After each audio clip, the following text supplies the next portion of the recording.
wimike Yesu Kristo mu buzima bwawe akubera umwami. Yazanywe no kugira ngo uronke ubugingo kandi uburonke busagutse. Ba mu ijambo rizana ubuzima, ubuzima bwawe bubeho buhinduka. Umusaraba ni etape incontournable. Umusaraba ni kibanza tugomba gushikako.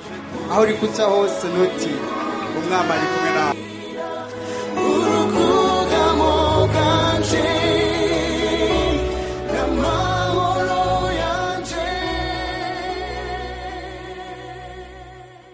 Vyakozwe n'intumwa igice 8 ku murongo wa 25. Vyakozwe n'intumwa igice 8 murongo wa 25.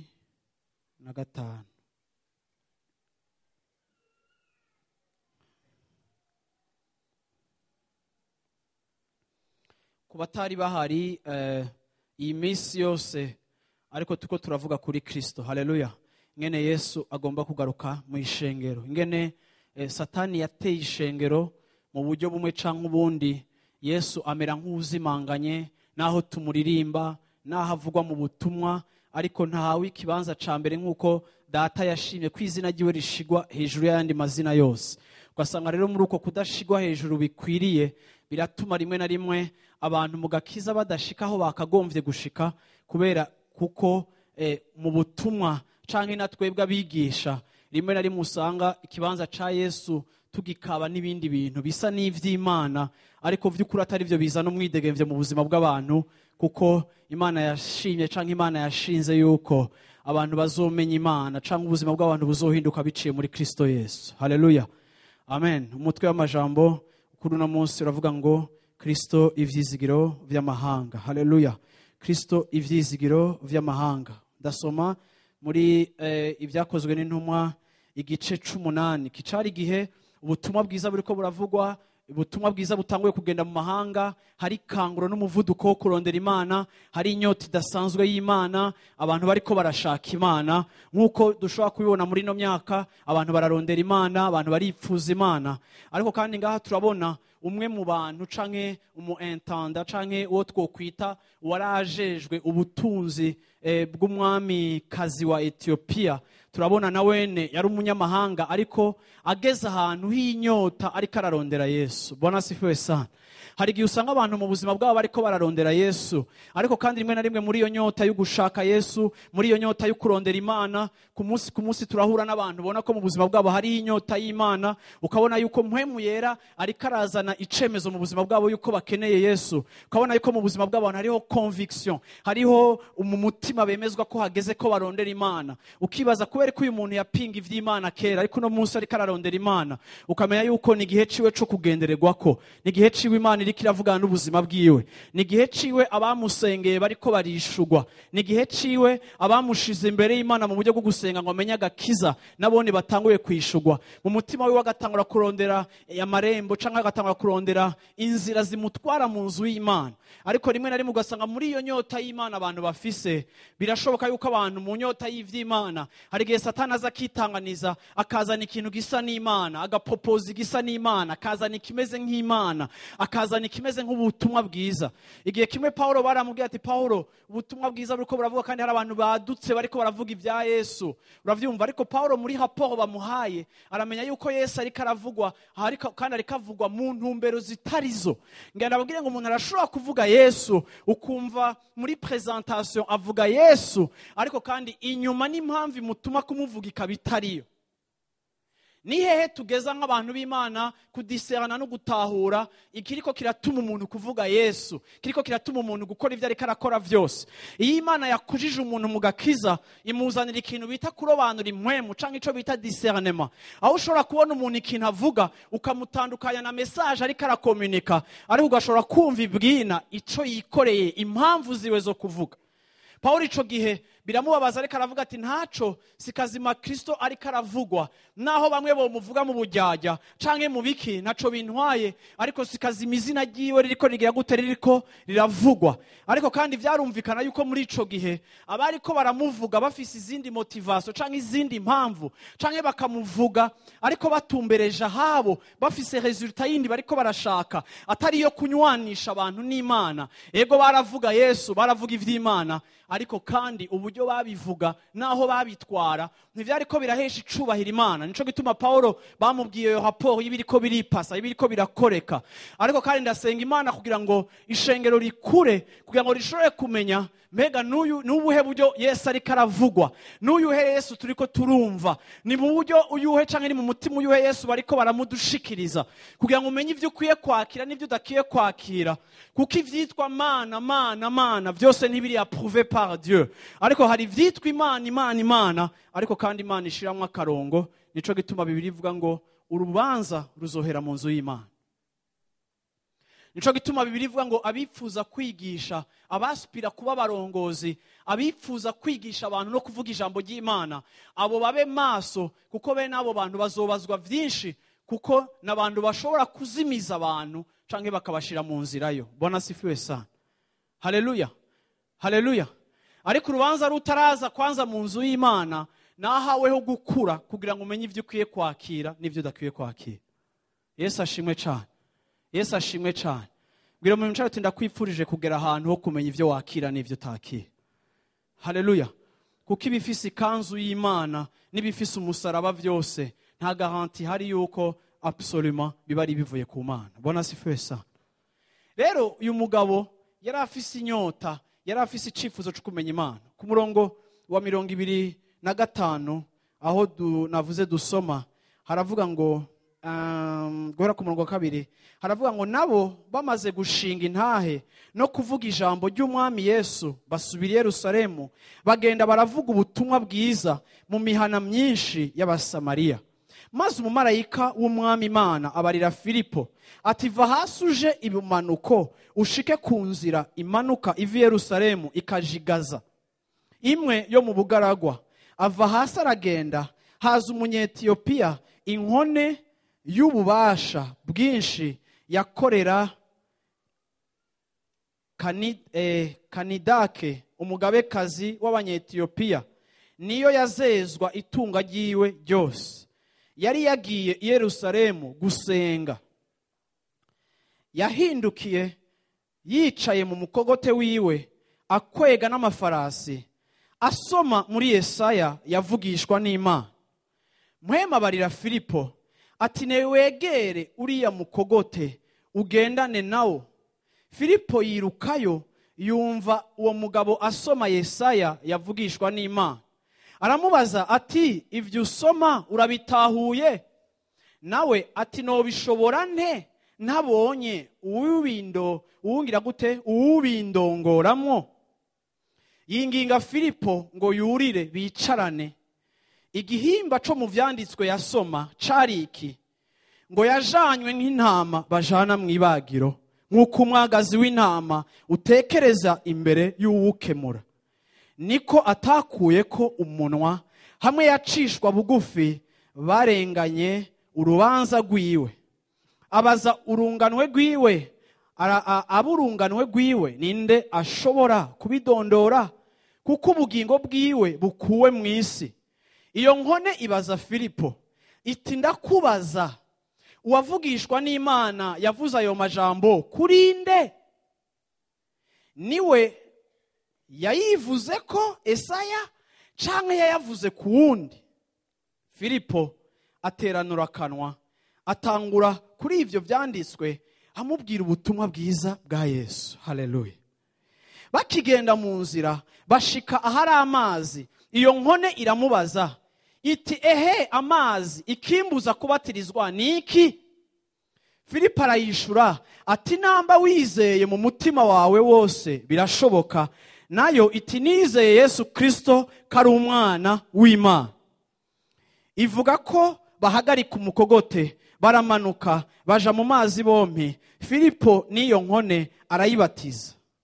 bavuye mu mazi muhemu w'umwami Imana ajana Filipo, inkone ntiyasubira kumubona kuko yagize gute, yashishikaye kugenda inezererwa. Ariko Filipo abonekera muri Azito, ahita avuga ubutumwa bwiza mu bisagara byose kugeza aho yashikiye i Kayisariya. Yesu ashimwe cyane, Yesu ashimwe cyane.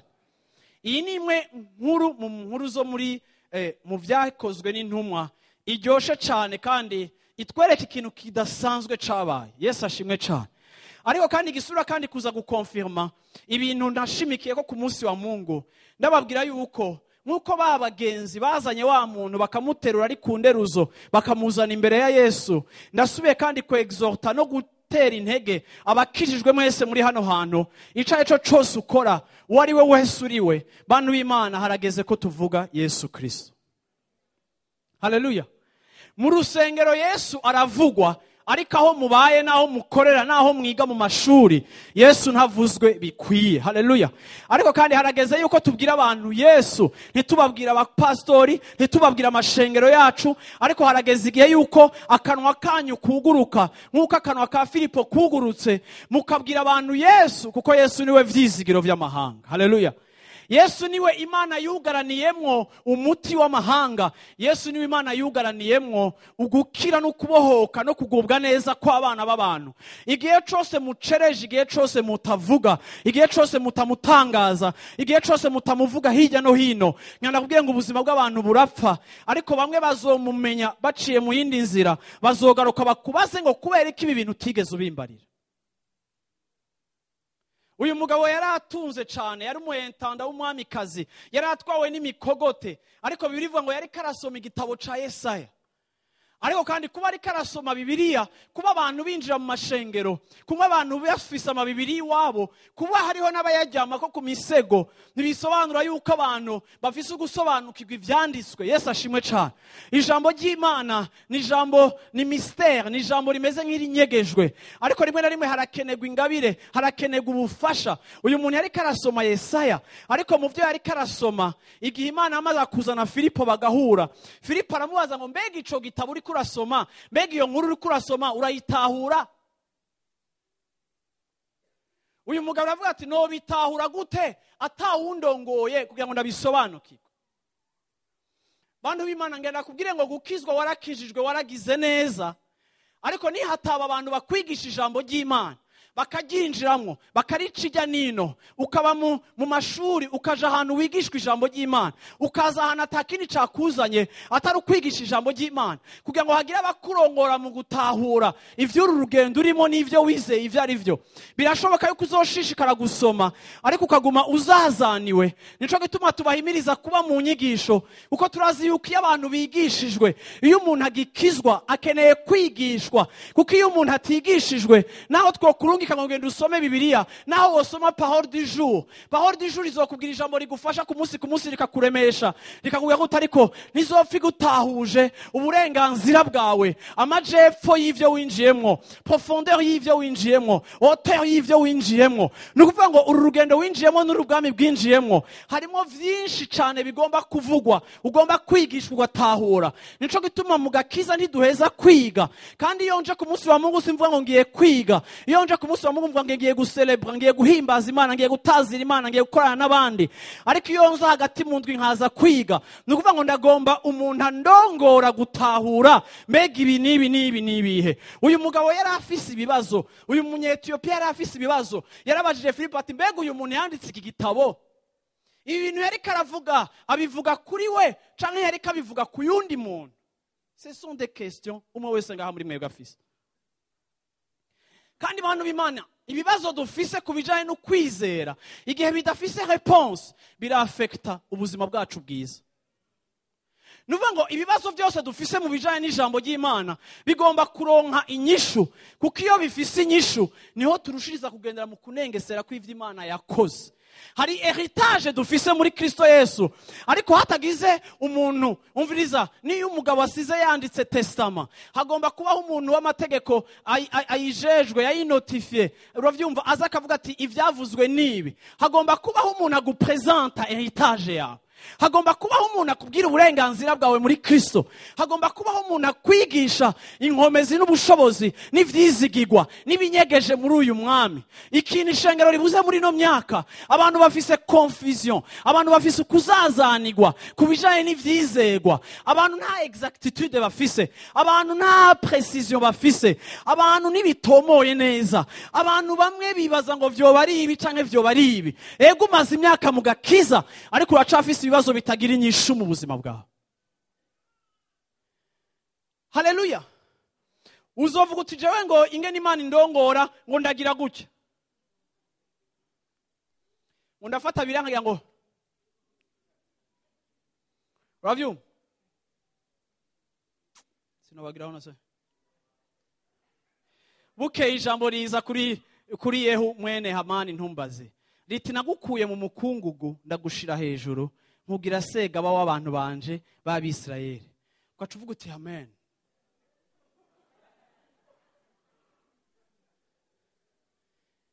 Iri riraryoshe novuga amen, ariko ninasomana uvuga ngo ndabaranduye, uravyumva? Ucugira ngo tuca wugara bibiri ugasubira kandi kwa gata bolinde, uravyumva pa? Uravyumva?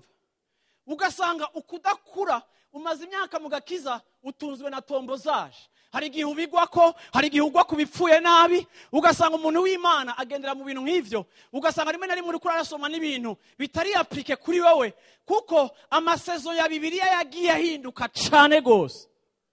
Ubu turi muri sezo yindi, ugomba gusobanukirwa neza sezo turi mwiyariyo. Yesu ashimwe cane. Yarasomye vya Yesaya, aravuga ati mbega ibi bintu uyu muntu yari karivuga canke yari kavuga ku yundi. Yesu ashimwe cane. Filipo ngo acarugurura akanwa ati ya unshize ahantu heza. Umuntu agiye ahoze ameze nk'iyo batwaye kwibagira, aca ebana asanga reka soma muri Yesaya, uyu yari yatomboje neza, asanga reka soma hano muri Yesaya havuga neza, hadekriva ministeri ya Yesu. Filipo afatira aho hantu aramubwira ati yo nta mivugwa cyangwa uwo muntu Yesaya yanditse, Yesaya ntiyavuga kuri we, ariko Yesaya ariko aravuga kuri Yesu, wa wundi yagomba kuza kandi wa wundi yaje. Yesu ashimwe cyane. Atangura kumubwira ubutumwa bwiza bwa Yesu. Yesu ashimwe cyane. Aramubarira, uyu mugabo yumva ruzuye umuriro w'Imana, uyu mugabo yumva akeneye uwo mugabo nyene, uyu mugabo yumva ivyo nyene n'ivyo akeneye, igiceri yari agifise. Nico gituma abantu b'Imana ndetse nemera abantu bahabese ubutumwa bwiza bakabuzana ku bintu by'amafaranga. Ngo umuntu ngo uno musi ugendera ku ikinga, ejo uzoba uri muri Prado. Ubwo si ubutumwa. Prado muri Arabie Saoudite bafise amazu babitsemo amafaranga, ariko aragwifira kubera kubika igihe kirekire. Hari abantu bafise ibintu Bibiliya ivuga ngo Imana ivishiriza imvura abeza n'ababi, ikanabakiriza izuba bose. Hariho n'abatizera batunze. Niyaza muri eglise agasanga uriko uravuga ngo waramenye ubutumwa tellement aussi bas, kugira werekane yuko ubutumwa ukamenga na message, ukamenga ni eglise ni communauté y'abakene bariko barahabwa ivyizigiro yo kejo hazoba heza. Azoza afise ikibazo cyo guhemukira umugore, afise ikibazo c'ingwara ziriko ziramuhonja, afise cancer bamuhebuje ko, hama umubwira amafaranga arafise yatwaye mu bitaro vyose byaramunaniye kubugira gute, ariko icakeneye kumva ni Yesu. Ico tuvuga, ico dupresenta abantu ni Yesu, si ibintu. Ibintu nabivuze kwa Mungu wa hirya y'ejo ni bonus, vuga uti bonus. Iyo numvise bene ubwo butumwa ndababara, kuko umva menga ivuga butumwa ni domaine y'aba complexe bakenye bariko babiyadresa ku bandi bakene. Washobora kuba ukenye utariye, ariko kandi ndaje kugupresenta Yesu ari washobora guhindura situation yawe. Bwana sifiwe sana. Uyu mugabo yari atunze, yari afise ibintu byose, ariko still yari afise inyota y'ikintu atazi. Ariko afata Bibiliya ariko arisomera, agwa muri Yesaya. Imana irabwira ati Filipo, manuka amajepfo Yerusalemu kunzirijigaza, gira ivyo birometero ndakurungitse, hari umuntu uza kuhasanga. Filipo ahashitse asanga umuntu anyotewe. Filipo agira presentation ya Yesu. Amaze kumubwira Yesu, umugabo ageze ku kagezi k'amazi, arabwira Filipo ati Filipo, hagarika wanyigishije bikwiye, numva nuzuye, numva nkeneye uyu mugabo, amazi ndagomba kubatirizwa, mbega twohagarara nkabatirizwa. Filipo aramubwira ati yes, turashobora guhagarara. Ategeka abamutwaye ku migogote ati hagarara. Naho ibi mutigeze kubibona muri Ethiopia, Imana irakoze ikintu gishasha muri Palais Royal. Haleluya. Ati hagarara. Bamuhagarika ngaho, baramubatiriza. Ngo agiheza kubatirizwa, muhemu yarahitana Filipo aradisparaître. Bayita Philippe. Iyi ni ndege itwara umuvuga butumwa, ikamutwara abantu batazi yaciye, ariko yaheje kore ko waciye. Ariko uyu mugabo ashika arangiza yamiza Yesu. Yesu ashimwe cyane. Haleluya. Na Bibiliya nitubwira suite y'uyu mugabo, ariko ndashimira Imana. Bantu b'Imana muri gisagara ca Bujumbura turakeneye Filipo. Haleluya. Bantu b'Imana turakeneye Filipo. Muntu w'Imana uri Filipo. Muntu w'Imana ugurura kanwa uvuge, kuko kijya kibazo kiri muri famiye iwanyu urabizi neza yuko Yesu yohagera yogitorera inyishu. Reka kugira isoni, aho abantu bari nakuvuga ngo tugira amahoro bagapresenta amasoreso ngo muvyiyumvire, ariko haguruka wuzuye mpemu yera ubarira abantu Yesu, kuko rimwe na rimwe Yesu yimanifesta mu bibazo by'abandi. Igihe umutima w'umuntu woroshe kugira ngo wakire, nico gihe ashobora gukora cyane, nico gihe circonstances zicontribue kudufasha kuvuga ubutumwa. Igihe tuvuga ngo mu gihugu hari ingorane abantu bararushe baragize gute, nico gihe caca kaniko kajyo kacu mu rupfu rw'igihugu, nako kajyo kacu kandi ko gupresenta ubuzima bushobora kubonekera muri Kristo Yesu, kugira ngo abantu bamenye ivyizigiro vy'amahanga. Yesu ni ivyizigiro vy'u Burundi, Yesu ni ivyizigiro vya Ukraine, Yesu ni ivyizigiro vya Syrie, ahantu hose mu mahanga. Nta yindi solution Imana yatanze kuba ari mu moko yose atari umwana wayo, kugira ngo amaze gushigwa hejuru, amazwe kuvugwa gushika ku mpera z'isi, maze umuhero uboneke. Yesu ashimwe cyane. Mbwira umuntu mucati vuga Yesu. Tu es tellement silencieux. Mubwira utivuga Yesu, munyigargiza utivuga Yesu. Haleluya. Haleluya. Urabizi bantu b'Imana mwese mwovuga Yesu, mwese mworondera umuntu atizera umwe. Iyi eglise twoyimultiplier par 4. Kuko ntabavuga butumwa bahari barusha mwebwe. Kuko mwebwe muravuga ibintu abantu bakavyumva ko muri kuri nivo yabo. Twe bibaza ko dutaha mu ijuru tukagaruka ngaho kuvuga ubutumwa. Uravyumva? Ariko kandi umukristo ni waza nundi mukristo. Haleluya. Ndasenga ngo mpemu wanje akufashe conversation yawe izirikwe na Yesu. Mubwira abantu Yesu. Uburundi burakeneye Yesu. Miryango yacu irakeneye Yesu. Le véritable, l'authentique niwe amahanga akeneye. Bwana sifiwe sana. Yesu ashimwe cyane. Amina. Amen. Haleluya. Ndashaka gusomera Actes des Apôtres nyene. Chapitre 18.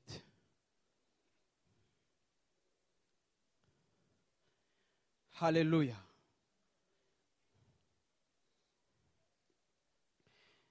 Inzu yawe irakeneye Yesu. Urugo rwawe rurakeneye Yesu. Mukeneye abahuza benshi, ariko murakeneye umuhuza umwe w'Imana n'abantu. Uwo ni Yesu Kristo. Haleluya. Haleluya. Jésus-Christ, l'homme. Urabyumva? Niwe akeneye kurestaurer mariage yawe. Yesu ashimwe cyane. Ukeneye kumuzanira ibintu byose. Reka ndabwire abantu b'Imana. Igihe natangwa kuvuga kuri iyi message mu minsi yahera, naravuze ni murabe ukuntu muri Bibiliya Imana ivuga Yesu. Nta kindi Imana idupresenta. Le Père présente le Fils. Nico gituma we nta kindi kintu na kimwe na ufise cyo gutanga atari Yesu. Haleluya. Acte 18 verset 24. Aha. Havuga gute? Maze umuyuda yitwa Apollo, amamo yiwe yari muri Alexandrie. Yari umuntu w'ubwenge ashika muri Efeso. Yari umunyabushobozi, vuga umunyabushobozi mu vyanditswe. Uwo yari yigishijwe inzira y'umwami wacu, acanirwa mu mutima n'umwete. Yari afise zele, yari yuzuye zele, yari yuzuye umwete. Yavuga yigisha ivya Yesu avyitondeye. Yari azi umubatizo wa Yohana gusa. Atangura kuvugira mu isinagogi ashize amanga.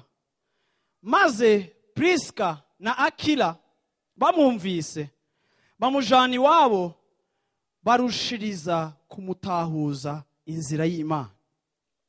Agomvye kujabuka ngo aje muri Akaya, bene data baramuremesha, bandikira bigishwa ngo bamwakire, nawe ashitseyo ubuntu bw'Imana bumutera gufasha cyane abizeye. Kuko yagira gute? Kuko yatururuza abayuda abatsindira imbere y'abantu, yerekana mu byanditswe yuko Yesu ari we Kristo. Haleluya. Vuga uti Apollo. Amina. Wana uyu muntu Bibiliya tubwira ko yari umuvuga butumwa. Yesu ashimwe cyane.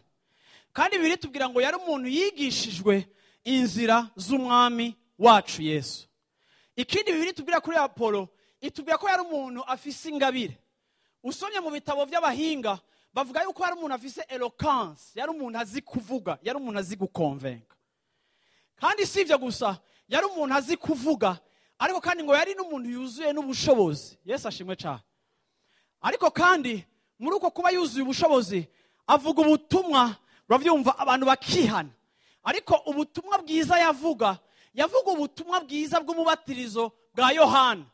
Ubutumwa bwiza yavuga ubutumwa buvuga ngo repentez-vous, mwihane ivyaha byanyu, mwihane ivyaha byanyu. Ubwo nibwo butumwa yatanga, kandi akabona kayuzuye ingabire n'ibindi byose. Ariko kandi ikintu cabaye muri passage ni iki? Muri eglise ariko arigisha nk'uko nabandi ko ndigisha, hariho couple ya Priscilla na Aquila. Priscilla na Aquila bicaye ahantu kereke pare ngaha muri eglise. Bararavye umuvuga butumwa ariko aravuga yuzuye ubushobozi, uravyumva, aranavuga n'ibitangaza bigakoreka. Ebana arafasha abantu, kandi abantu bariko barareponda ku muhamagaro w'Imana biciye muri uwo muvuga butumwa. Ariko ijya couple muravye iraraba ati uyu mupeti afise ingabire nuwa grave, ariko kandi hari ibintu adatahura.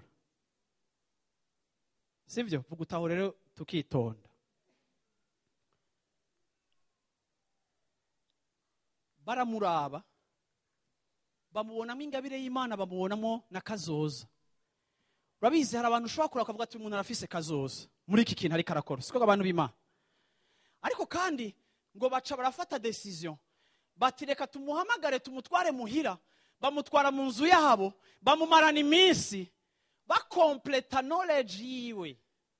Baravuga ati we twakumvise ufise umuhamagaro w'Imana, ufise n'umuriro w'Imana. Ariko iyo uravuga ubutumwa bwiza, hari ahantu ugarukira naho udashika. Uravuga ivy'ubwami bw'Imana, uravuga ivya Yesu, ariko ntibiri komple. Ufise message, ufise amavuta, ufise umuhamagaro, ariko ivyo utahura biri incomplete. Ivyo utahura ni bike ugereranije n'ukuri kose. Bantu b'Imana ngenda babwire ngo ishengero rirakeneye full gospel. Ishengero rirakeneye ubutumwa bwiza bugize gute? Bwuzuye. Vuga uti bwuzuye. Oh lolo. Bantu b'Imana kana kugira ikintu kimwe Satani yaratwivye, ariko unyemerere vuga uti ubutumwa bwiza bwuzuye. Bwana Yesu asifiwe sana. Bwana Yesu asifiwe sana. Urakeneye ubutumwa bwiza bwuzuye. Urakeneye ukuri kw'Imana kuzuye. Nukeneye gipasu, nukeneye aspe imwe, nukeneye ruhande rumwe, ariko turakeneye ubutumwa bwiza bwuzuye, plein evangile. Uno munsi hari ama ministeri yitwa full gospel. Uno munsi hari ama eglise yitwa plein evangile. Ayo nama operation yose agomba gufeza manso kuri iki kintu ko navuga. Igihe ubutumwa wakiriye n'ivyo wizeye bituzuye neza, na ucika igipasu. Uyu muntu yari afise ingabire, yari afise amavuta, ariko baramuga ati ingo iwacu. Baramwicarika. Ndakunda Apollo, naho yari afise amavuta, naho yatumiwe n'abantu yari karigisha, bakaja kumwicarika no kumwankadra. Ndamushimira Imana kuko atagiye mu bwibone ngo avuge ngo je amahanga ngenda mvuga ubutumwa murayazi. Jewe aho nashitse mvuga ubutumwa murahazi. Ariko c'était un serviteur humble, yashoboye kwicarikwa n'abakristo bo mu rushengero, ariko bafise maturité. Baramubwira ngo ivyo wigisha ni vyiza, urafise amavuta, urafise ubushobozi, hari umuhamagaro w'Imana ku buzima bwawe, ariko ton message n'est pas le complet. Bamara iminsi bamwigisha iki? Bamwigisha yuko uwo Yesu Kristo, uravyumva, yaraje, uwo Yesu Kristo yarapfuye, uwo Yesu Kristo yarazutse, uwo Yesu Kristo yaragiye mu ijuru kwa data, uwo Yesu Kristo yagize gute? Uwo Yesu Kristo yaramaze no kurungikana muhemu yera, ubunye muhemu yera yarasutswe ku bari mu mubiri wose. Uravyumva, abamwizera bose babatizwa muri muhemu yera.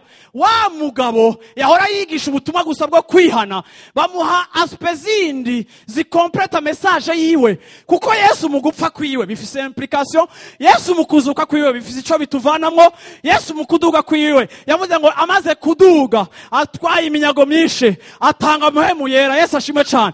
Amaze kurungika muhemu yera gasukwa, hari ibintu bifise comme implication, nukuvuga ngo agace kose kibigize Yesu ni cigwa c'imyaka utoheza kwiga. Bereka rero uyu muvuga butumwa yuko message yiwe, ego uri kuraja mu mahanga, uri kuraja mu bisagara, ariko nutatahura izi points zikurikira, nutasobanukirwa yuko yamaze gupfa kazuka kaja mu ijuru agatanga muhemu yera, ibi nutabitahura uzobandanya wigisha abantu ariko uzobaha ibintu bidakwiye. Haleluya, haleluya, haleluya. Ngenda kubwire ko muri no myaka turimwo washobora kumviriza umuvuga butumwa ukabona ko afise amavuta y'Imana, ushobora kumviriza umuvuga butumwa ukabona ko afise ubushobozi n'umuhamagaro w'Imana ku buzima bwiwe, ariko kandi ngenda kubwire ngo mwishengero turakeneye Priska nande, Priska nande. Haleluya, haleluya, haleluya. Turakeneye abantu bafasha abantu gutahura ibyo batatahuye. Turakeneye mu ishengero rya Afrika rifise ikanguro n'umuvuduko Imana igomba gukoresha muri prosperity ya Afrika igiye kwinjiramwo, aho ishengero ry'Imana rizoba rijua en hori riclé. Turakeneye mu ishengero ry'Imana abantu b'Imana batahura ukuri kose. Uzokumva umuvuga butumwa ariko aravuga mu muhemu yawe, wumve yuko adatahura neza ubuntu bw'Imana. Uzokumva umuvuga butumwa wumva yuko adatahura l'œuvre parfaite accomplie par Kristo. Uravyumva, wumve ko ari cyo adatahura, uvuga uti uyu muntu arafise ibyo atahura n'ibyo adatahura neza. Bantu b'Imana, ubutumwa buza n'umwidegemvye mu bantu muri ko murabarira, ni message iri complet, ni full. Bwana sifiwe sana. Yesu ashimwe cyane, Yesu ashimwe cyane, Yesu ashimwe cyane. Haleluya. Reka ndakwereke kugira ngo nkomplete neza iki kintu. Galate 3:1 gushika kuri 3. Abagalatiya 3 murongo wa mbere. Yemwe bagalatiya. Aha ni Paulo yareka arandikira abagalatiya badeviye mu byo bizera. Arababwira ngo yemwe bagalatiya bibijuju ninde yabaroze. Hari gihe nibaza umuvuga butumwa muri no myaka yobwira abakristo be ko ari bijuju. Ariko ngaha Paulo yanditse iri jambo ararinda. Yemwe bagalatiya b'ibijuru ninde yabaroze, kandi mwebwe mweretswe Yesu Kristo abambwe mu maso yanyu live. Iki conyene nico ngomba ko mumbwira. Mbega muhemu mwamuronkeshejwe n'ibikorwa vy'ivyagezwe canke no kumva gufatanije no kwizera? Mbega mwakabaye muri bijuju mucyo, mwatanguye mu vya muhemu, mbega none musozereye mu vy'umubiri. Haleluya. Murabizi abantu b'Imana ibanga ryo kwemera n'agatangaza. Aho kandi ngenda bahanura iki kintu kimwe. Nukuri ndasaba Imana ngo ibahishurire ko mugomba gukora ibishoboka byose kugira ngo mumenye neza ico mwagiye. Satani arabizi neza yuko mu gutorda comprehension y'abantu, abantu bagatahura Yesu muri dimension nto, tukamugira gakuri, bituma tudashobora gushika, kuko niwe alternative unique Imana yahaye humanité kugira ngo isi ironke umuco kandi ironke ivyizigiro. Niwe wenyene vyizigiro vy'amahanga. Nico gituma inyigisho zose z'ibinyoma zituna autour de sa personne. Ariko narabwiye ngo turetse no mu masekte no mu bakizwa bakijijwe bafise comprehension limitée y'ico Yesu ari. Hamwe ugasanga abantu bafise confusion kuki ivyo twumvise nk'amasezerano tutabibona. kuki tutaguwe neza, kuki tutamerewe neza, kuko tutagukiwe, kuki tutari epanui, kuko tutanesha, kuki twama twakubiswe hasi, kuki intege nke zama zidomina, kubera iki icaha cama kitunesha, kubera iki ntaparvena kubohoka ingeso mbi zanje nabayemwo, kubera iki ntaparvena gushika kure. Ugasanga ibintu byose vyugariye mu kintu kimwe. Hari ahantu utazopfa ushitse naho wakijijwe udashishikaye guhishurirwa Yesu. Hari ahantu utazorengana limite zimwe zimwe tutashishikaye kumumenya. Nico gituma Paulo yaravuze neza avuga ati c'est pour cela, c'est pourquoi je laisse en arrière toutes choses. Ndasiga ibintu byose inyuma, nkakurikira ibiri imbere. Simfe kubikurikira nk'ibono, ariko nkashaka kumukurikira kugira ngo ngire gute, kugira ngo ndamumenye. Paulo yari yarize Bibiliya, Paulo yari umuteologien, yaje gutangura no gukizwa asanzwe azi Bibiliya. Ariko kandi turamubona uyu mugabo, kandi Paulo yari umucommerçant. Nyanabwiye ko yavuga ubutumwa akoresheje igiceri ciwe adakoresheje amashikanwa. Nyanabwiye ko yarariha ibibanza byo kuvugira mu butumwa. C'était un homme d'affaires prospère.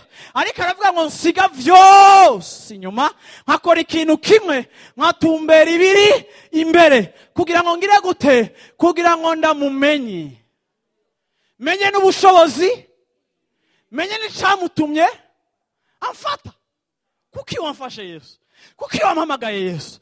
Kuki wamusi mu rusengero nihaye Yesu nkaza imbere? Kubera iki nakiriye agakiza?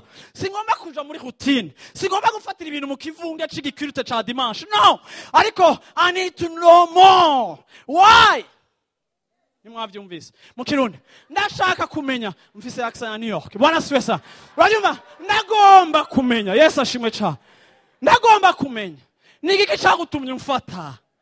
Ndagomba kugitahura, ndagitahure muri profondeur, ndagitahure muri hauteur, ndagitahure no mu bwaguke ngamo na ngamo. Menye kubera iki wamfashe.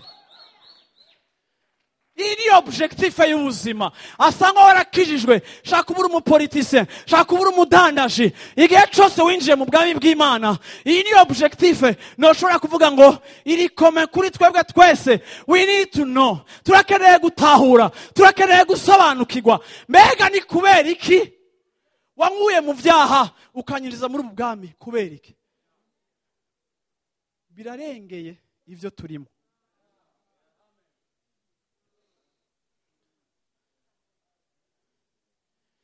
Ibi ukuzorushiza kubitahura, ntawe uzokubwira guhinduka, ntawe uzokubwira gutangira Imana, ntawe uzokubwira kugendera mu kwera, ntawe uzokubwira bya bindi byose, nta n'uzokubwira kwihana, nta n'uzokubwira kugira neza.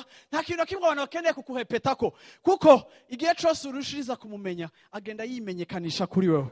Uko murushiriza kunywana mu gacika umwe, umucura rushiriza kuza mu buzima bwawe. Ico kizogutuma n'utuentere no musi utari prêt kwa abandona, uturekura, ukavuga uti ndirekure mu maboko yiwe. Ça, c'est un roi suprême.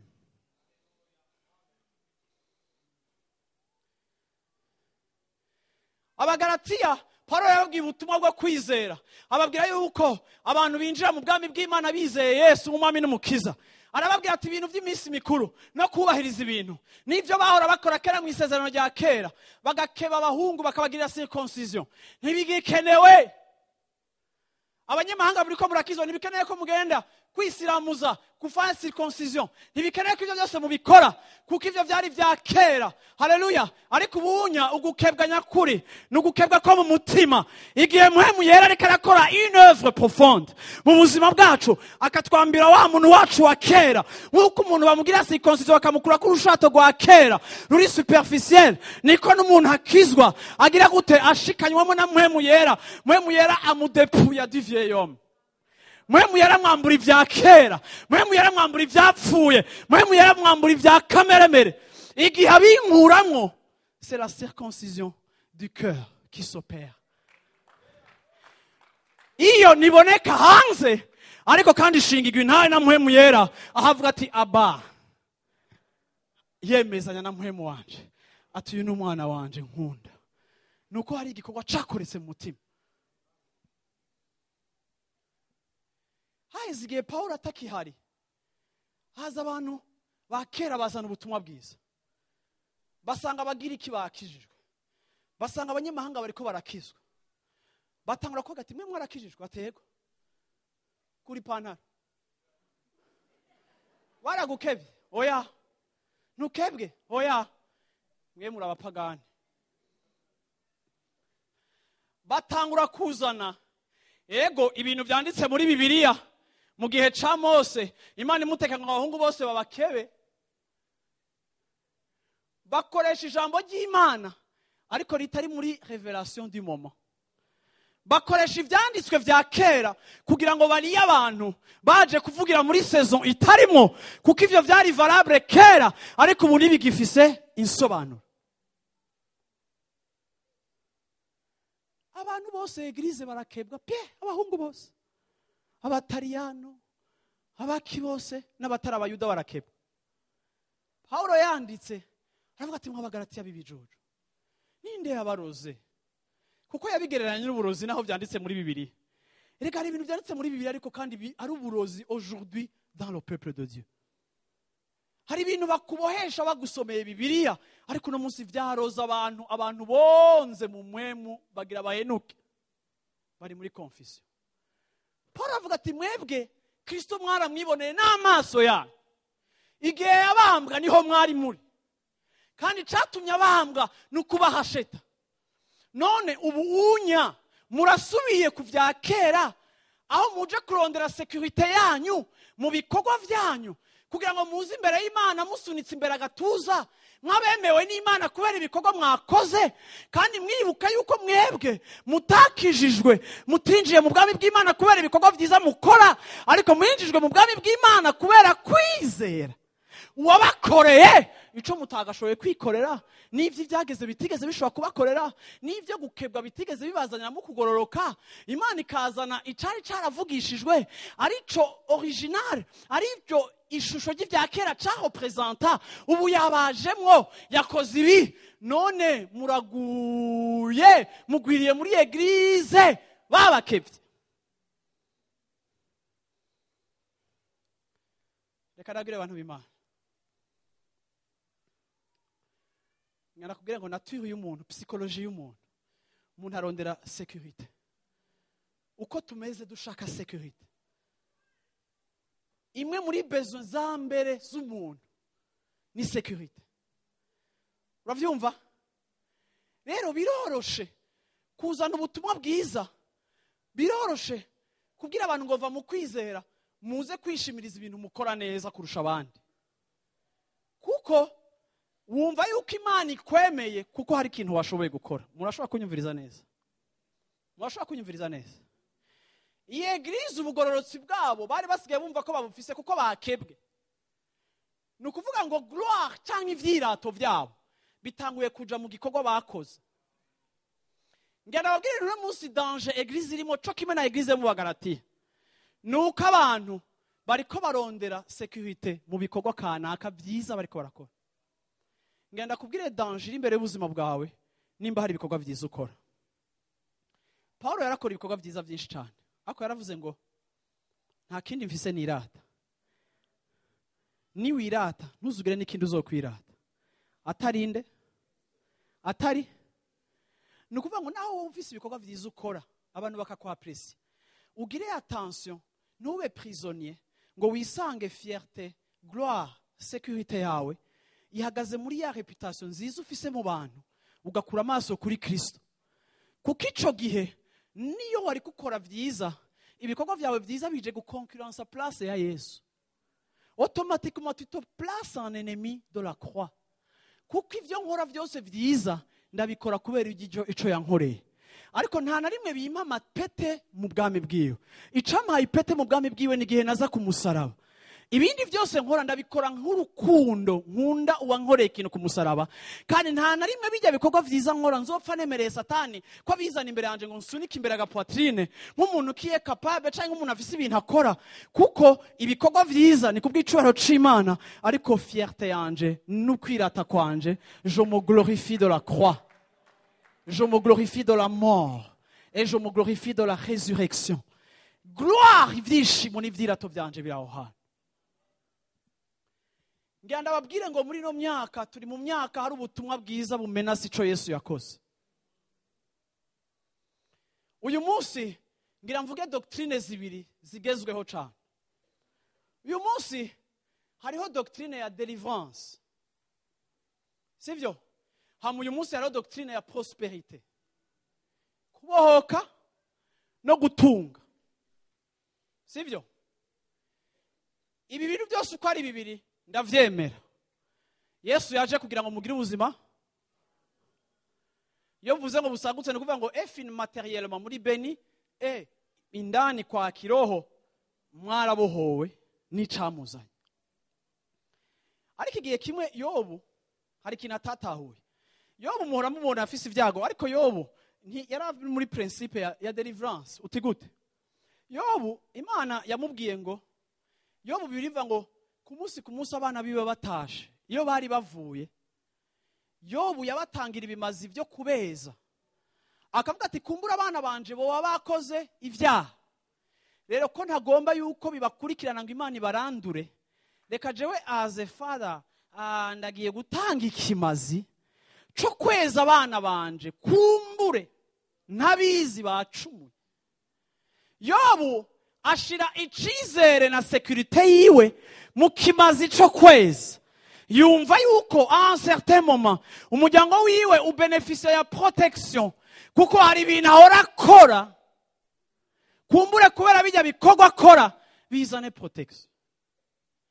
Yobu agira icago abana biwe barapfa bose n'inka ziwe zirapfa kwisa bamuzanira itangazo ry'ibipfuwe. Yobu aja muri confusion kuko naca atakoze kugira ngo making sure that the protection are there. Okay? Ariko kandi naho yakoze ibishoboka byose kugira ngo preserve umuryango n'icago nicabuze gushika. Abagenzi biwe baramwegera abo basangiye ukwizera bati ntibishoboka. Na madama araza ati Yobu nibi hari ikintu kitatunganijwe.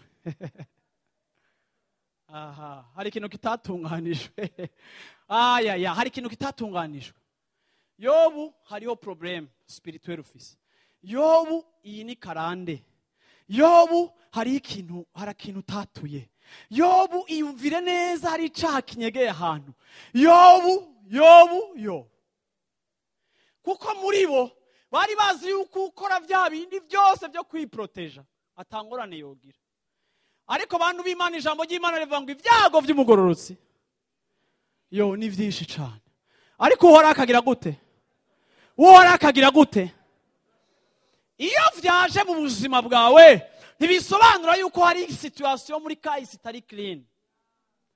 Uyu munsi hari impapuro zitembera mu mazu y'abantu, amaprofesi, abavuga butumwa bahagurutse. Burundi burimo ibyaha byinshi.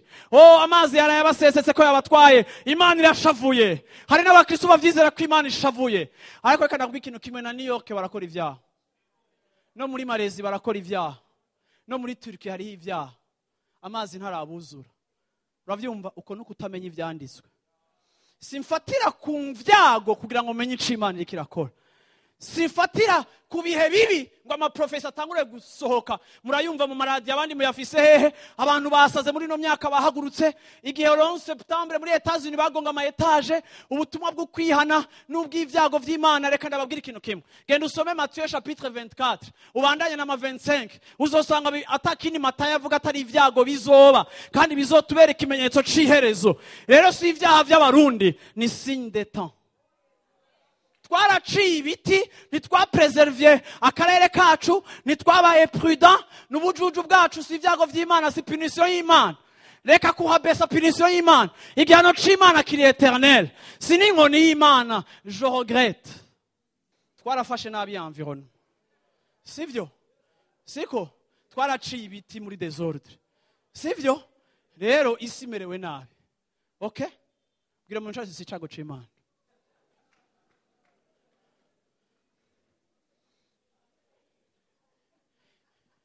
Iyo batanguye kukubarira ngo ivyo uri kuracamwo canke ivyo urimwo ni kubera iki niki bigenda gute wowe wa mukristo umaze 10 mu gakiza ugihura n'umukozi w'Imana akakubwira ngo igituma utari kuravyara igituma utari kurarongogwa nivyo bagukoreye nibi vyaha nihe muri Bibiliya hambira ko je ngiye kugenda kugira research nkarondera ivyo sobakuruza uwitwa vyiza n'uwitwa mbonye ivugiro nkagenda kurondera ikuzimu ivyo bakoze naho baterekeye kugira ngo je mbe delivré uzokwakira umwana azoronka freedom wakiriye umwana arabohogwa narakiriye Yesu naramumize narabohotse nta karande singeneye kuja mu maservice n'amakurite ya karande abantu bamwe muri mwebwe barabasiga amazi mugira mu vyare babasuka kwa amazi mugire gute abandi mujyama kuri Bibiliya ngo abadayimoni hiwe batere abandi mwamanitse amaverse ngo akange satani tawa muchafu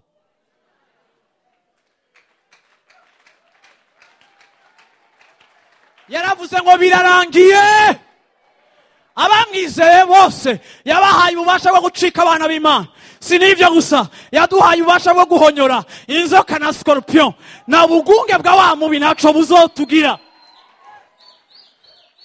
nous sommes un peuple libéré ntukisubize munsi y'ubuja bw'abantu bakubohesha amangetengete n'ubugunge na manipulation kuko wisubiza munsi ya servitude igihe bamaze kuba délivré kuko umara imyaka 3 mu gakiza utarabohoka abadayimoni niwakijijwe nturakizwa pointre umbwiye utu twamukuyemo amadayimoni afise 10 ans ndavuga ntiyari bwakizwe kuko Yesu ari vrai soit ibintu arabikora canke ntabikora ariko nimbuga ifise abadayimoni nturashika kumusaraba ariko urakeneye kubohogwa Avyumva abantu b'Imana mvuye ngo amen reka ndakubwire deliverance si doctrine Yesu yarahura n'umuntu afise abadayimoni zikamenya ngo ntutwirukane mwami ntutugire gute dushire mu ngurube basi akazigira pita ati ja mu ngurube zikaja mu ngurube Yesu ni yakonsakra amasaha yiwe muri deliverance no Yesu yarategeka abadayimoni ngo nabo bari bazi ko ari Imana Yesu yarabwiye n'abadayimoni ngo ntimuvuge uwo ndiwe ko ntiharagera zigahora collaboration forcée uravyumva kandi zigahora bona sifiwe abantu b'Imana haleluya none uyu munsi umaze imyaka 10 mu gakiza wirirwa bakubohoye nico gituma utaronka umugabo nico gituma utararonka umugore nico gituma ibyawe bitagenda neza business yawe ufise ubujuju bwa management uravyumva ujya umutahe ukajya n'inyungu nta comptability ufise ariko wirirwa ama deliverance ngo hari ibintu bakugize none ninde yo haruri ivyo botugira ntangure kugenda mu quartier ndaba utuntu twose bateze tumeze nk'udukare nca ndagasimba ngo banteze ibintu ntangure ugaca usanga doctrine ya deliverance icizana mu bantu izana peur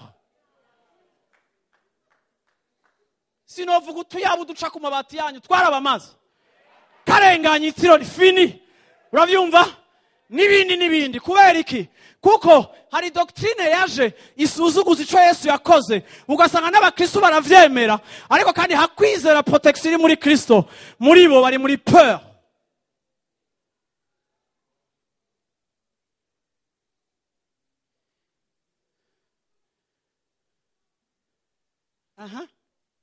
hari ahantu wagiye muri deliverance wigeze usanga deliverance idafitanye isano n'igiceri cawe barira naho utokwishura jibu muroho yako hari ahantu deliverance idafitanye isano n'igiceri cawe canke kuba umumambre wa eglise canke kuja muri ministeri y'uwo muntu mukurikirana nibara hari ivyo mutazi murakareka kubimenya ariko hari ivyo twumva unasikia huzuni kumva umubabaro ukavuga uti combien Satan yinjiye muri eglise agasuzuguza Yesu naho tumuririmba muri theme me muri fond abantu ntibamwizigira abantu bizigira ibindi bintu doctrine ya prosperité iyo twebwe dutangira Imana amafaranga tutanga ibyo dutanga byose mu mutima wishimwe w'uwadukoreye igitangaza ariko kandi doctrine ya prosperity irakubwira ngo leta mbegu imbuto abantu bakamara ko ratanga imbuto kugira ngo baprosper nuna prospere kuko imbuto warazitanze uraziheza, nuja kubiba imbuto zirahera muri grenier akamenya ko yazihejeje. Ariko terima waratanze izo mbuto nka monnaie d'échange, nk'umuntu yacheta la faveur de Dieu, nk'umuntu yacheta la grâce de Dieu, nk'umuntu ari karagura kugurana n'Imana, ugakora ibintu ugatanga iyo mbegu, uravyumva nka investissement à long terme. Niyo ngomba kukwexhorta gutanga na mwana itanga uzoronka. Nukuri. Ariko ikintu cyose usura inyuka kigumako, kigacika doctrine, gifata place ya Yesu. Kuko nukuri, ariko ukuri kose muri delimitation ya time ya communication yuko kuri. Bihawe agaciro kangana gute wabaye prospere kugereza he? Nemera yuko kubiba ni kimwe mu bintu bidekanje benediction mu buzima bwawe, ariko kandi iyo cabaye icigwa. Reka ndabwirega abantu b'Imana, aba bantu bikevye bari bakeneye security mu kintu gifatika bahora bakora. Igihe baseruka imbere y'Imana baravuga ngo nakebwe, akumva yuko Imana iramwakiriye kubera igikorwa cakozwe ku mubiri. Rero hari ibintu duhora dukora tukabiplasamwo security yacu, tukumva umenga turemewe n'Imana kandi ivyanje bizogenda neza ejo kuko nakoze aka kantu. Ako kantu ni kari kabi, ariko rofeti yuko ubutumwa bwambwiye yuko njo erizi yangu. Mnanisikia erizi ni kitu gani? Nico giheko chawe. Rero igihe uplasa confiance yawe mu kintu wakoze, uba wavuye mu kwizera. Kuko kwizera kuturungika mu gikorwa wewe yakoze, apana twebwe twakoze. Narigeze kubaho nisonzesha indwi yose nkakubita seke, nkaba imbere y'Imana nkarambarara nkuma atana amazi, hakagera igihe nkumva yuko mfise orgueil spirituel iva kuko ndi umuntu yisonzesha cyane. Mana umunsi umwe irakamya irobine ryanje ryo kwisonzesha n'inyota yayo, kugira ngo ngirire demonstration yuko sinshobora guplasa confiance yanje ngo numve yuko ndi supérieur à vous kubera igikorwa kanaka co muri Bibiliya nkora kubarusha. Kuko Imana iguhaye gukora ibintu kurusha abandi, bigupusa à l'humilité no kumenya ko tu es le bénéficiaire de la grâce de Dieu, igutuma ushobora ibyo abandi badashobora, ahubwo bikakuzana kuyishima cyane kuko yaguhaye ubuntu bugushoboza. Ariko igihe grâce y'Imana idushoboza ibintu, icika sujet yacu de gloire. Murabona rero abantu b'Imana, wana telma birafatanye ku buryo hari n'utari karumviye ko ndavuga. Muco tuco tumukeneye kwiga. Mumbwira turakeneye kwiga. Mumbwira turakeneye kwiga. Haleluya. Aha. Ngira ndangirize aha anya. Colossiens chapitre 2. Colossiens chapitre 2. Bwana sifiwe sana. Yesu ashimwe cyane. Yesu ashimwe cyane. Yesu ashimwe cyane. Yesu ashimwe cyane. Haleluya. Wizere ko ari wakubohora. Yesu ashimwe cyane. Haleluya. Wizere yuko ni wamwizera ukamwiha azobohora ubuzima bwawe. Yesu ashimwe cyane. Wizere yuko processus yawe ya deliverance, kubera kumbwira uti naragiye ngo hari umukozi w'Imana ari yaje avuye muri Kongo yitwa Kazadi, ndagenda barangira deliverance biranka. Haca haraza uyundi yaravuye ikirundo, wewe vraiment yarakoreshwa cyane, nawe ndajayo nabaragiye ngo biranka. Uyu munsi uraje atonze mu biro byanje, haca ndakuraba niyo liste yose nanje ugira ushire muri iyo liste. Haca nawe nisinda gusengera. Kazonye mu Kristo arabaye shoka, umupasiteri yanse gusengera, je sinda gusengera. Ndashaka ko tuganira. Kuko hari comportement zikwereka yuko abantu bafise uburozi muri foi.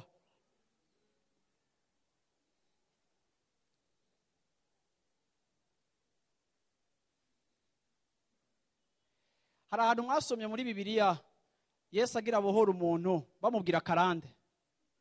Hari ahantu mwabisomye. Ariko ntimwasomye muri Bibiliya Yesu bamubaza bati none ga mwigisha uyu muntu kavutse ari kimuga namagafe y'abavyeyi cyane. Yesu acavuga gute? Sanaye n'avari n'ivyo abavyeyi be bakoze, ahubwo ubumuga bwiwe buraharirwa ngo buheshe icubahiro izina ry'Imana. Hari ubumuga buhari buduhikira aka twe dukijijwe kugira ngo Yesu wacu aboneke ingene abohora ubuzima bw'abantu, ha mubwami bwiwe bwagukirwe cyane. Ariko tuguma muri enquête ngo umunsi umwe ngo narage ngo acarambwe ngo umuntu ngamwe ngo sogokuru ngo yahora duga ku mabati. Sogokuru wawe yashobora kuba ari umu acrobate canke ashobora kuba yari umu intercesseur. Umuntu tugatuma ditingena duga ku mabati ningire bantu b'Imana, bantu b'Imana, nta n'amafoto yari ahari, nta na kamera yari ihari, bantu b'Imana. Ngira mu misho tugeze aho basi.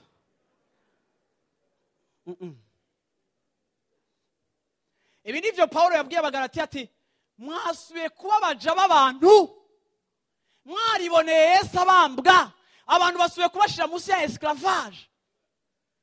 Birashoboka inyuma yo kumva ubutumwa bubabohora yuko mwasubiye kwambrasa un autre message. Ahandi Paulo akavuga ngo abantu bazoza kubabwira ubutumwa butandukanye n'ubwo nababari barakavumwa. Paulo acaragira liste. Naho yoba araba marayika, naho yoba arabaki. Uravyumva atangwe kwiyataka kuba marayika. Nuvuga ngo n'abamarayika Paulo avuga ngo nibaza kubabwira message itandukanye na message de la grâce, itandukanye na message ya la foi dans ce qu'il a fait. Abazoza kubabwira ibintu barakavumwa, ndabavumye anticipative.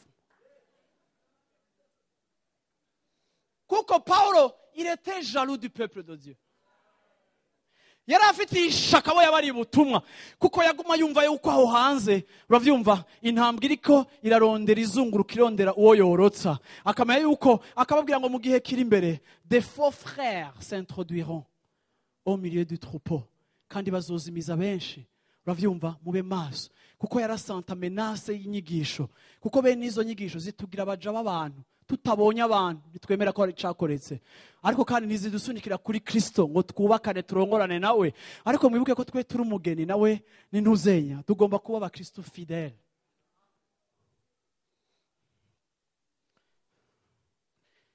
Colossiens 2 bwira mu cyate aho ni haza kurangiriza. Abaririmbyi barashobora kuza hano imbere gatoya. Oh haleluya. Bwana sifiwe sana. Ninde yumva ariko aravyumva ivyo ndiko ndavuga basi. OK. Colossiens chapitre 2 verset 12. Reka mbere kuri verset 8. Iyi chapitre yose yari ryoshe. Reka mbere kuri verset 4. Gufatanya na Kristo no kwirinda ibihembo vy'isi. Bwana sifiwe sana.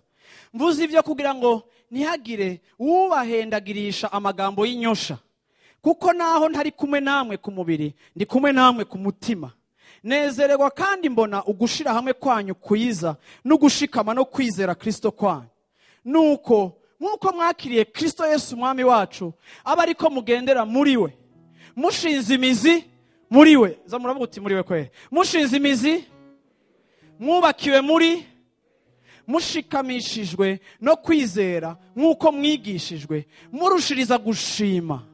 Mwirinde ntihakagire ubagira inyagano abanyagishije ubwenge bw'abantu bw'ibihendo by'ubusa bikurikira akaronda k'imigenzo y'abantu bikurikira ivyambere vyo mw'isi bidakurikira Kristo kuko muri we ariho haba ukunengesera kose kubumana mu buryo bw'umubiri toute la plénitude. Mu Congereza ni gute plénitude kwe? Fullness, yes. Kandi munongeserezwa, kandi munengeserezwa no kumugira gute? Kumubamwo. Niwe mutwe w'ubukuru bwose n'ububasha bwose. Kandi muri we mwakebwe ugukebwa kutari ukw'intoke hamwe mwiyambura akameremere k'umubiri niko gukebwa ko muri Kristo. Kuko mwahambanywe nawe mwibatizwa niho kandi mwazuranywe nawe kubwo kwizera ubushobozi bw'Imana yamuzuye mu bapfuye. Kandi hamwe mwari mugipfuye mwishwe n'ibicumuro byanyu no kudakebwa kw'imibiri yanyu yabagiranye bazima nawe imaze kuduharira ibicumuro byacu byose. Yahanaguye n'icete kitwagiriza kirimo amabwirizwa caduhama igikura hagati yacu nayo ikibamba ku musaraba. Kandi yambuye abakuru. Ndashaka hatu hasomane mwese musemerere hamwe nyuma yanje muvuge muti kandi yambuye abakuru n'abafise ububasha ibateterereza mu maso ya bose ibashorera bafashwe mpiri kubw'uwo musaraba. Nuko ntihakagire ubahinyura ku biribwa canke ku binyobwa canke ku vy'iminsi mikuru canke ku vy'ukwezi kubonetse canke ku vy'isabato. Ivyo vyari igitutu c'ivyari birariye kuzoza, ariko umutumba ubwawo ni uwa Kristo. Vuga uti ni uwa Kristo. Haleluya. Semerera uti ni uwa Kristo. Igihe Dawidi yica Goliyati yaramwishe, ariko Dawidi hari ikintu yakoze gisa nico Yesu yakoze ku musaraba. Nico ushaka kurangiriza ko kugira ngo ndababwire abantu b'Imana, sécurité cyangwa umutekano wawe, ndagutumye no musi muri kino gitondo ngo uvuge uti désormais page irabaye tone, sécurité yanje iri muri Kristo Yesu. Ukuri ivyizere vyawe mu kintu cyaco cyose wakoze canke bakubwiye gukora, kuko ico wakoze ukumbure ugishire ukivunje mu kugikorera icubaro c'Imana, ariko désormais uyu munsi mumve yuko sécurité yanyu iri muri Kristo Yesu. Haleluya, haleluya. Dawidi amaze kwica Goliyati yaragiye amuca umutwe. Je numva ashaka ikintu cyo gutrena hasi kuko ndashaka kukwereka kwere ikintu Dawidi yakoze amaze kwica Goliyati. Ndababaza ikibazo, ntiyamwishe gusa, uravyumva? Ntiyamwishe gusa kugira ngo Goliyati apfe, ibintu bituma mwuzura, uravyumva? Wabona igihe yica Goliyati ntiyaciye umutwe wa Goliyati. Muriko muranyumviriza? Reka ndabwire, Dawidi yagushobora kwica Goliyati bagaserebra, bagahimbaza kuko barabonye ko yapfuye. Ako Dawidi yakoze igikorwa kiri prophetique. Uno munsi numva nshaka kutahura. Dawidi yaragiye kuri Goliyati amuca umutwe, sivyo? Aramukerera. Je m'imagine ujya mu nafisi ya hauteur ingana kujya kijya kijeya kumusorangana na Dawidi. Umwanya vyamufashe kugira ngo aca umutwe. Sishaka kubagira abantu muja ku macuniro kandi mwamaze no gushishwa bamwe, ariko yaramuciye umutwe, aca aragira gute? Arawuzana. Awuzanye awugarukana muri camp ya Israeli. Isezerano rya kera ryuzuyemwe inkuru z'intsinzi zagiye ziraba. Kimwe mu bintu bakora mu ntsinzi yari yose ikoreze, ifare kwereka abantu biwanyu ko umwansi yaneshejwe. Kimwe mu bintu byakogwa, abami bamwe Israeli yarabica, bagaca baca imitwe yabo bakayizana ku muryango w'igisagara i Yerusalemu, bakafata igiti kinini bakamanika ku mutwe w'umwami w'umwansi w'Abafilisitiya bishe, bakamumanika kugira ngo abo muri population bose baza gusohoka hanze y'igisagara bagende basohoka babona umutwe wa wa wundi yari yarazanye terreur. Terema babami b'abansi babo bari barabishe nabi bakabakorera ikibi ku buryo umwishe témoignage verbale yonyene ntiyari ikwiye ko wamwishe, ariko hagomba kubaho témoignage public yerekana yuko umutwe wa muntu n'abari bazi uko asa bakamanika umutwe bakavuga ati nguyu Goliyati. Uko umunsi wahera population yose mu gisagara binjira babona umutwe wa Goliyati, bagenda bumva security garutse mu mutima wabo, bakamenya yuko umwansi akomeye yarahambaye, ntibishoboka ko agikomeye. Hakaba na therapie, hakaba na guérison psychologique, kubera umwansi bamwiboneye mu maso mu yandi kandi bamubonye ari impuissant, ari dépouillé, ari sans force. Iyo batagira ivyo, barafata umwansi bakamushira ku mafarasi, bamushira ku mafarasi bakazana ikiziga c'umwami enemy, bakaza bagikwega, umwami agategeka ngo iki kiziga c'uyu mugabo kizunguruke mu gisagara cose. Umwanditsi w'Abakolosayo avuze ngo ivyete vyatwagiriza yarabimanitse ngo hama il a dépouillé tous les autorités, yambura ububasha bwose Satani, yambura ububasha bwose umwansi wacu, amwambura vyose, ngo amutwara publiquement, amutwara ku mugaragaro, abantu bose babireba, agenda amutembereza. Nukuvuga ngo igihe Yesu ari ku musaraba amaze kuzuka, ico yakoze mu kuzuka kwiwe akiyereka abigishwa biwe, yari kabereka imfunguruzo z'ikuzimu yarekipeye, abereka yuko wa mwansi bahora batinya, abereka yuko wa mwansi w'ishengero, amereka yuko wa mwansi wa Adamu yabwirwa ngo uruvyaro rw'uyu mugore zuruzokandagira umutwe wawe, Yesu agenda atembera mu gisagara yerekana yuko ibyavuzwe ritashe, abikora nk'abami ba kera kugira ngo bimenyekane mu gisagara cose yuko Satani atagikomeye.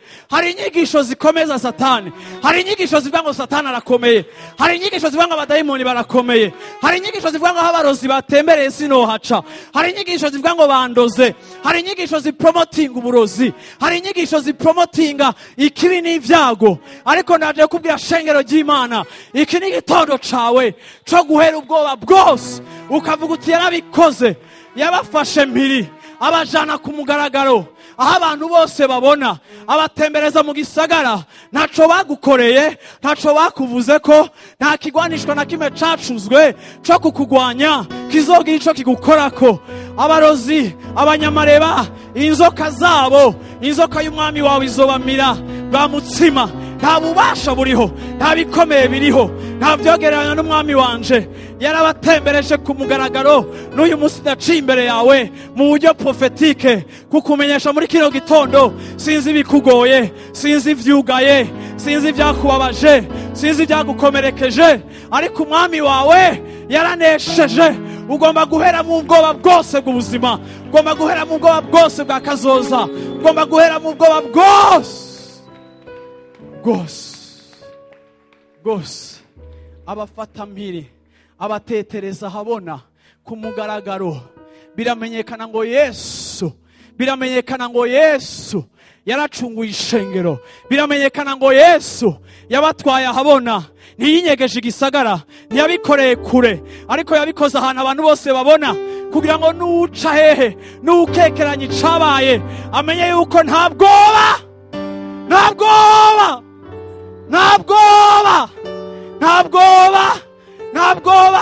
Yabaciye umutwe wa Satani waciye mu gisagara.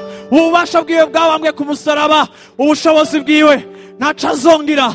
Désormais abari muri Kristo Yesu, abari muri Kristo Yesu, abari muri Kristo Yesu, abari muri Kristo Yesu, abari muri Kristo Yesu, abari muri Kristo Yesu. Inyuma y'iyi promenade sinshobora kwemerera umuntu n'umwe gusubira kuza gushira ubuzima bwanje munsi y'ubugunge bwiyo. C'est fini, c'est fini, c'est fini. Ufise autorité spirituelle, ikikugwanya cose caraneshejwe rimwe ku musaraba.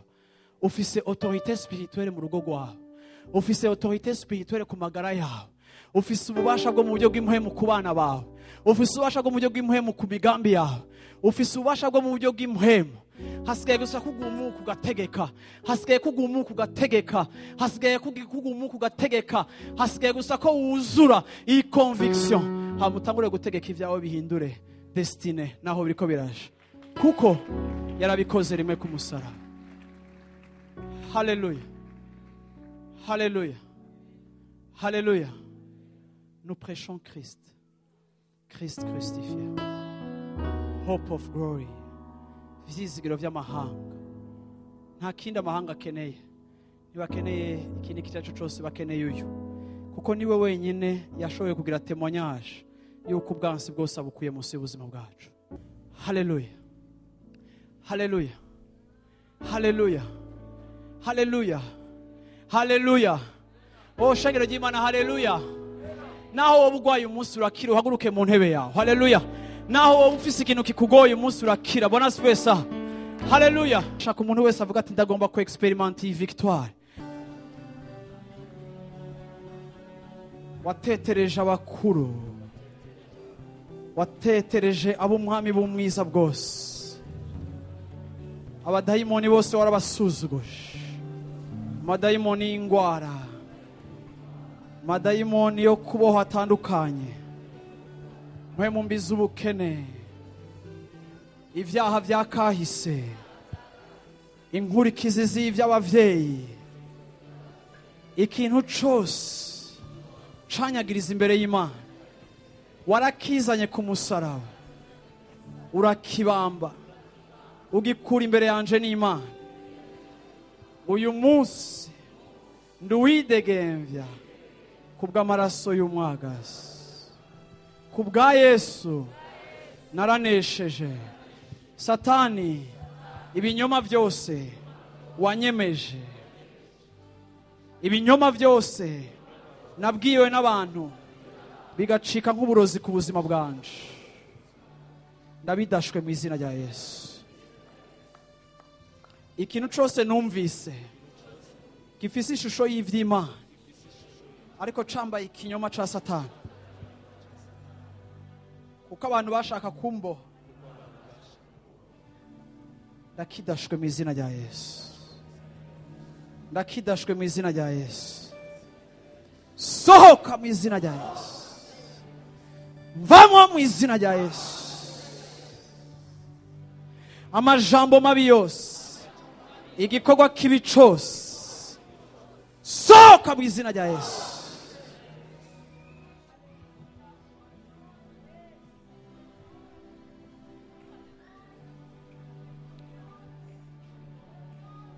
Shindele boso tokoshoto.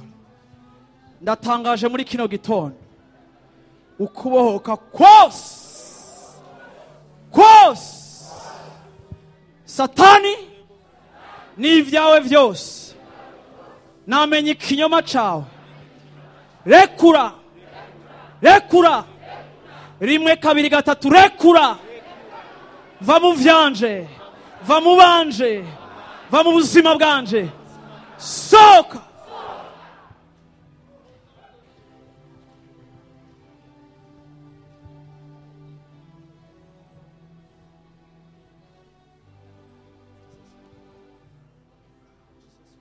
Washobora kuduza ibiganza vyawe ikimenyetso cyo kwakira umutamana mushasha hejuru y'ubuzima bwawe. Ni watwambika kugira neza kwiyo, ni waduha intango nshasha. Uyu munsi ari hano mpwemu yera kugira ngo adetrone ikintu cyose cimitswe mu buzima bwawe kitabereye kuhaba, kugira ngo umwami w'amahoro yimikwe mu buzima bwawe. Mwami Yesu, muri kino gitondo nk'ishengero twese turakiriye ico wakoze. Mwami, ni watunyegeje igikorwa wakoze, ariko wabatetereje ahabona kugira mwami ntidusubire kugira ubwoba. Mana, ndirukanye impwemu y'ubwoba mu izina rya Yesu Kristo mu bantu benshi hano muri kino kibanza. Ndumva impwemu y'ubwoba, ndumva ubwoba bwa kazoza, ndumva ubwoba bw'ejo, ndumva abantu bariko barakoreshwa ibikorwa kanaka n'ubwoba, ndumva abantu bariko barasunikwa n'ubwoba kugira ico bakoze canke ico bavuze. Ndavuze ngo wamudayononi w'ubwoba, soka mu izina rya Yesu Kristo. Uruhagarara, inquiétude iri exagérée, rekura mu izina rya Yesu Kristo.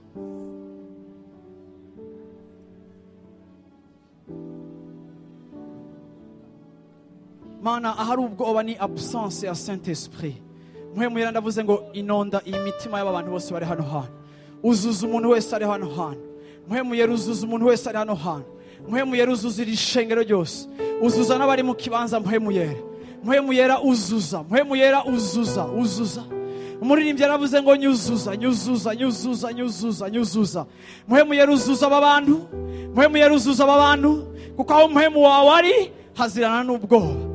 Ndakuyeho ubwoba buva ku by'abantu bumva, ndakuyeho ubwoba buva ku by'abantu byabashikiye, ndakuyeho ubwoba buva kuri kahise k'abantu, ndakuyeho ubwoba buva ku kugirirwa nabi abantu baciyemo, ndakuyeho ubwoba kuva ku kuba abuse, ndakuyeho ubwoba kuva ku kuba violé, ndakuyeho ubwoba kuva ku kubura ibintu kanaka, ndakuyeho ubwoba kuva ku kuba manipulé, ndakuyeho ubwoba buva kuri experience mbi, ndakuyeho ubwoba buva mwami ku gusambuka kw'ibyabo byose.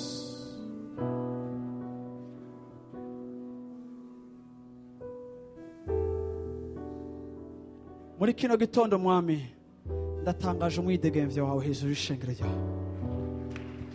Umwidegemvyo mwami, umwidegemvyo mwami, umwidegemvyo mwami, umwidegemvyo mwami, umwidegemvyo mwami, umwidegemvyo mwami, umwidegemvyo muri Kristo Yesu, umwidegemvyo muri Kristo Yesu, umwidegemvyo ku ishengero ryawe, umwidegemvyo ku bakwizeye, umwidegemvyo mwami. ntihagire igisubira kubashira mu buja, yaba abantu, yaba ivyigishwa, yaba ikintu icyo ari cyo cyose, yaba ingeso, yaba icaha, mwami bashigwe gusa munsi y'ububasha bwawe. Abantu b'Imana bavuge ngo amen. Abantu b'Imana bavuge ngo amen. Abantu b'Imana bavuge ngo amen. Abantu b'Imana bavuge ngo amen. Oh, amashi dusubira mu bibanza byacu. Oh, kuzimu habuze intsinzi, kuzimu harabuze intsinzi. Ni muzima, ni muzima, ni muzima.